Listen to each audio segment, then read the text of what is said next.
আধার কার্ডের update status check করার জন্য আপনার মোবাইলের গুগল ক্রোমে গিয়ে myAadhar.udi.gov.in লিখে সার্চ করবেন।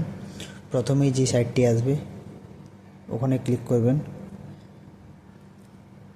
ক্লিক করার পরেই আধারের যে মেন ড্যাশবোর্ড ওটি ওপেন হয়ে যাবে। নিচের দিকে একটু স্ক্রল করবেন, ওখানে দেখতে পাবেন check enrolment or update status, ওখানে ক্লিক করবেন। ক্লিক করার পরেই আপনি এনরোলমেন্ট নাম্বার দিয়ে আপনার স্ট্যাটাস চেক করতে পারবেন এবং এনরোলমেন্ট নাম্বারটি আপনার অ্যাকনোলেজমেন্ট স্লিপের বাম দিকের উপরের দিকে লেখা থাকে এবং ডেট অ্যান্ড টাইমটি ডান দিকের কোণে লেখা থাকে। এটি ভালো করে লক্ষ্য করে নেবেন।